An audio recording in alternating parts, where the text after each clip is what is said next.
Assalomu alaykum. Asiya Fasad Klinker ishqibozlari, mana navbatdagi uyimiz xudo xolasa mana bitish holatiga kelyapti. Mana bu mana chekkasiga mokri qo'yish o'ryapti, chiroyli chiqadi. Mana mokri. Bu laklanmagan holati. Bu laklansa juda chiroyli bo'lib, qora ko'llardan ozgina qo'shilib sepiladi o'zi. Qop-qora bo'lib juda chiroyli chiqadi. Mana reykamashtirishda to'qiladi. Bu devorlar qiyshiq bo'ladimi, sho'r chiqadimi, pena blok, shlaka blok, paxsa, sinchli devor tanlamaydi xudo xolasa. Mana so'killariga mana kattasidan niqqasidan qilib berdik.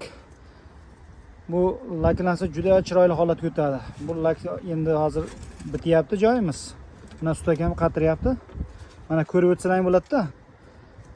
Mana devor qiyshiq bo'ladimi, xolasa. Mana plitkamizni orqasida qoladi mana. Mana shu ishda.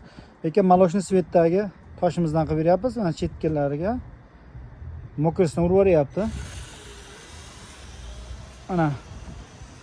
Mana shu turishda mana chiroyli chiqyapti mana. Mana 3D maloshni ko'rinishdagi toshlarimiz u. Mana juda chiroyli chiqyapti. Bu laklansa yana chiroyli bo'lib ketadi xudo xolasa. Mana so'kkilar ustiga mana tunuka fon ketadi. Mokri bo'lsa o'ziga juda chiroyli chiqib o'zini rangiga o'xshab turadi. Mana ular deraza aqroqlari ham mokri tunuka ketadi mana. Mana choplama, mana nima ekan, sinchli uyimiz, choplama. Ustidan shunday qilib fasad bityapti shu bilan. Mana shu turishda mana reyka to'qiladi, juda aqllanib qarang mana. Ko'rib o'tsalang bo'ladi. Bu fasadni biletgan O'zbekiston bo'yicha kelishgan narxlarda dastlabki qilib jo'natib beramiz. Bu biznesga qiziqqan aka-ukalarga qoliplarni ham ishlab chiqaramiz. Bizning manzil Farg'ona viloyati Bog'dod tumani. Kelib o'rganib ketishlari mumkin. Mana bu lak sepilmagan, lak sepilsa juda chiroyli holatga o'tadi bu. Buni hozir ko'rsatib o'tamiz lak.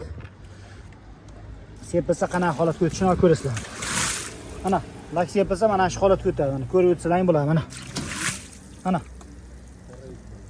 Lak sepilsa mana shu holatga o'tadi. Mana.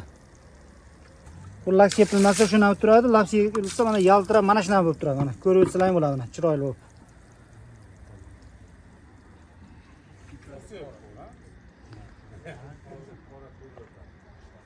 Bizda YouTube, Instagram, Telegram kanallarida kuzatib borishlari mumkin.